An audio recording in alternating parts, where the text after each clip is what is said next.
माघ महीने की शिवरात्रि भी और माघ महीने की प्रदोष भी, और माघ महीने का प्रदोष के दिन सोमवार भी 27 तारीख को पड़ रहा है, प्रदोष भी 27 तारीख को पड़ रही है, और महीने की शिवरात्रि भी 27 तारीख को पड़ रही है। तीनों का समागम, तीन संयोग, सोमवार 27 तारीख का ही प्रदोष और 27 तारीख को ही महीने की मासिक शिवरात्रि, तीनों का संयोग बन गया। हमने आशीष से कहा दुनिया के लोग कुंभ में त्रिवेणी के घाट पर जा रहे हैं, पर मेरे भोले बाबा ने यहां त्रिवेणी इकट्ठी कर दिया है। मेरे शिव एक निवेदन सभी श्रोता बहन भाइयों से, कथा आस्था चैनल पर जो सुन रहे हैं, फेसबुक यूट्यूब पर जो सुन रहे हैं और पंडाल में बैठकर जो सुन रहे हैं, जिस दिन दिल से हारो ना,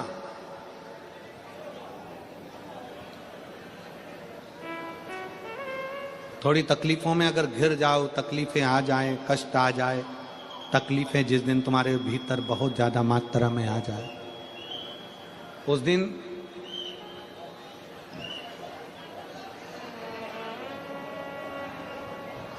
तीन बेलपत्र,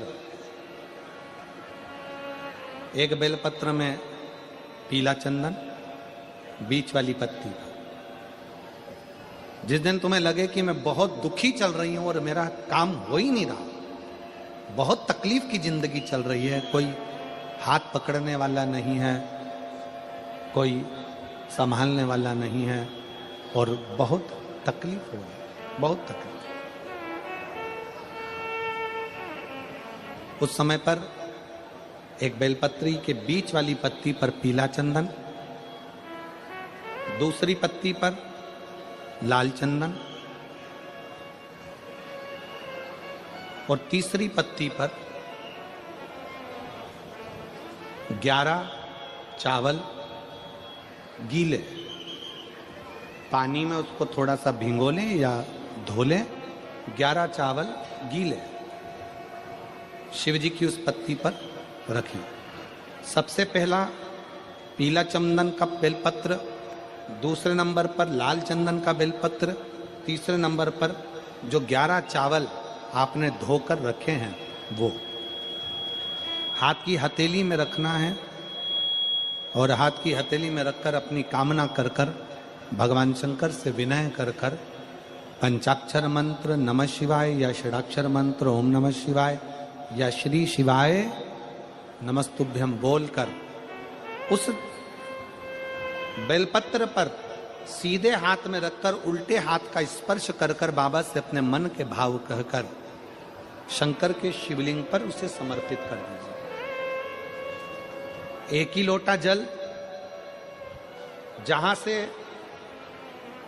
जल बहता है अशोक सुंदरी वाली जगह, एक ही लोटा जल जहां से जल बहता है उस जल बहने वाली जगह पर 3 बार उस जल को अपनी कामना कर कर श्री शिवाय नमस्तुभ्यम या पंचाक्षर मंत्र या षडाक्षर मंत्र बोलकर 3 बार उस स्थान पर गिरा दीजिए।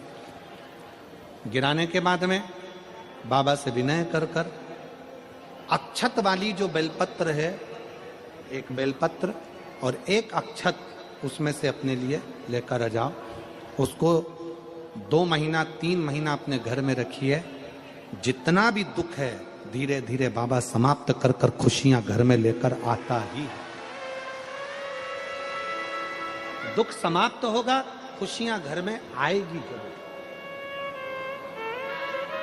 ये आज जो शंकर के शिवलिंग की आराधना करेगा, पूजन करेगा, उसके घर में 2 देवियां सदा सदा विराजमान रहेंगी। पहली सरस्वती, दूसरे नंबर पर लक्ष्मी, उनके घर में सदा विराजमान। सरस्वती और लक्ष्मी।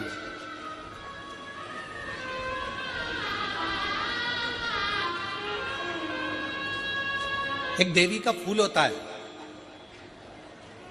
शायद मुझे उम्मीद है कि आप सब जानते होंगे। एक देवी का फूल होता है जिसको जायसोन या गूलर का फूल भी कहते हैं, घंटी वाला फूल भी कहते हैं, लाल कलर का होता है। काय का बोलते इधर? गुड़ल, गुड़र का फूल, जायसवान का फूल लाल कलर का होता है, जिसमें घंटी निकली रहती है एक छोटी सी, उसमें पीले पीले पीले पीले दाने रहते।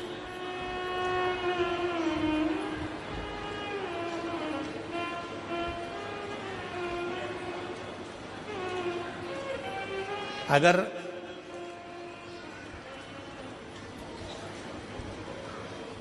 मान लो कोई बेटा बेटी, कोई लड़का लड़कियां, कोई बेटा बेटी, नवयुवक बच्चे या बहुएं या कोई अन्य व्यक्ति भी कोई कार्य चालू कर रहा है, मान लो कोई कार्य आप चालू कर रहे हैं, एजुकेशन के लिए बढ़ रहे हैं, या आपने कोई लक्ष्य बनाया है कि मुझे इस कंपटीशन एग्जाम में बैठना है, इस कंपटीशन एग्जाम में बैठना है और मेरा इसमें पास होना जरूरी है, और मैं जो चीज पढ़ती हूं ना मैं भूल जाती हूं, मैं अध्ययन करता हूं और भूल जाता हूं। कई माताएं भी ऐसी हैं 40, 45, 50 साल, 60 साल की हो गई, 60, 70 साल की हो रही हैं, कई बार कह देती है मेरी याददाश्त ठीक नहीं है, मैं कोई सामान रखती हूँ भूल जाती हूँ, मेरी याददाश्त में नहीं रहती। कोई भाई भाई लोग कह देते हैं मेरी याददाश्त में नहीं रहता, भूल जाता हूँ। कोई कहकर गया मुझसे बात कर लेना और मैं भूल गया कि मेरे को उससे बात करना था। कई बार मुझे मने मंजिल तक पहुंचना है।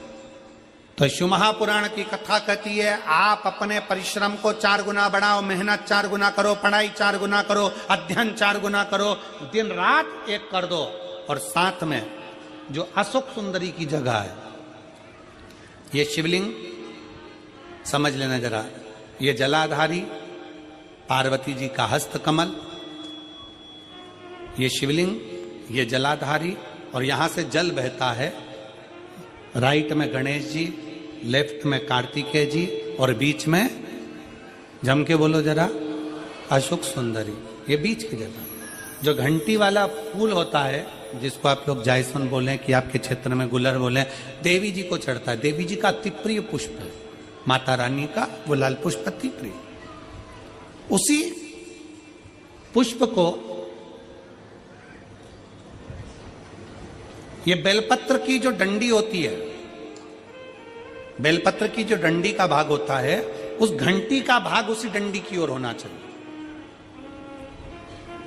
जैसे फूल की जो अंदर की घंटी जो निकली हुई है, उसका भाग ऐसा डंडी की ओर होना चाहिए। मतलब आपको बेलपत्री पर ये फूल को इस तरह से रखना पड़ेगा, मतलब उसका जो घंटी का भाग है।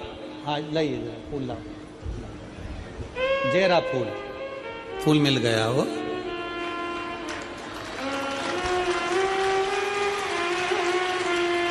फूल मिल गया।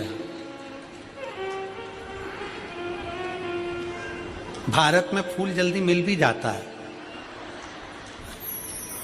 मिल गया। अब ये फूल और इस फूल की जो घंटी का भाग है वो इस डंडी की ओर हो, मारे डंडी के साइड। अपनी कामना कर कर, अपना नाम और गोत्र का स्मरण कर कर, शिव जी से अपने मन का भाव बोलकर इस फूल को और इस बेलपत्र को 12 महीने शिवरात्रि पड़ती है। किसी भी शिवरात्रि पर अशोक सुंदरी वाली जगह पर, शंकर के शिवलिंग की ओर जो अशोक सुंदरी की जगह है, वहां पर डंडी और घंटी का मुख शिवलिंग की ओर होते हुए उस बेलपत्र को समर्पित करो। कब करना है?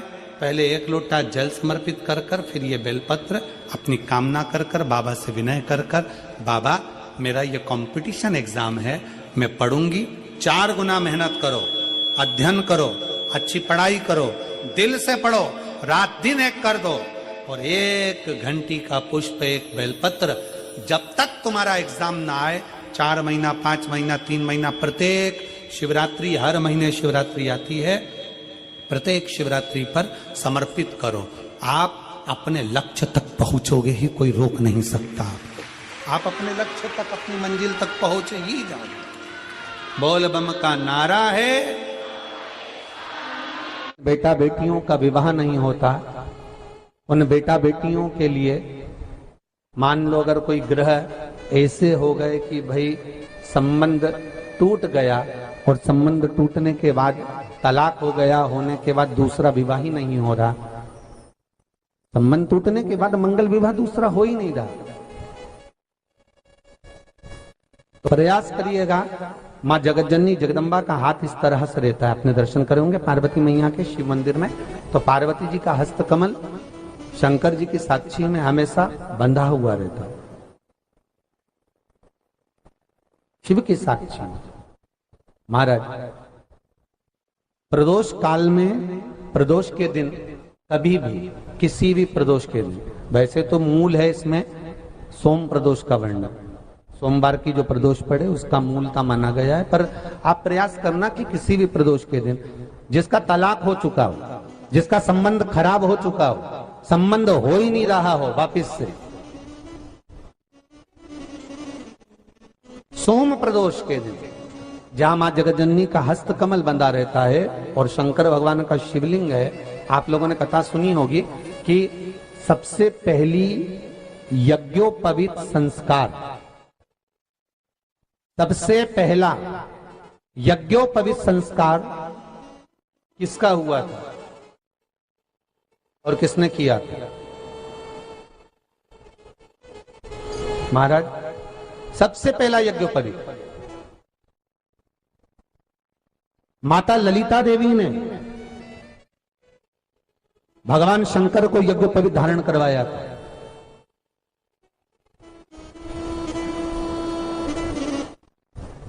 मां ललिता देवी ने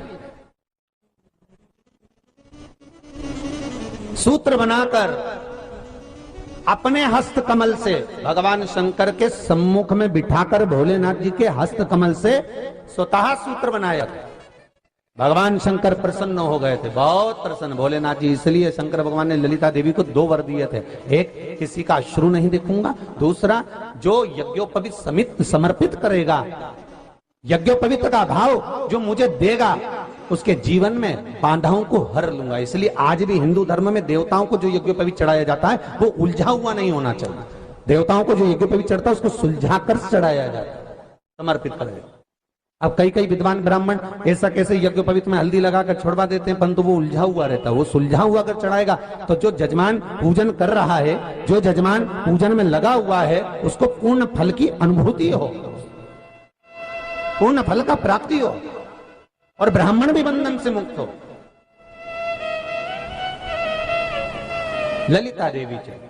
तो हमारे यहाँ भौम सोमवार का जो प्रदोष हो, उस प्रदोष के दिन जिसका मंगल विवाह नहीं हो रहा है, सारी तकलीफें झेल रहे हो, बहुत कष्टप्रद हो, तो माँ का जो हस्त कमल है, उस हस्त कमल से लेकर शंकर भगवान के शिवलिंग तक एक कच्चे सूत की धार बनाई जाती है। महाराज 6 धार कच्चे सूत की बनाई जाती है। यहाँ शंकर भगवान का शिवलिंग है, यहाँ माता का हस्तकमल है, हस्तकमल से चालू होकर शिवलिंग, शिवलिंग से चालू होकर हस्तकमल, ऐसी 6 धार बनाई जाती है हमारी।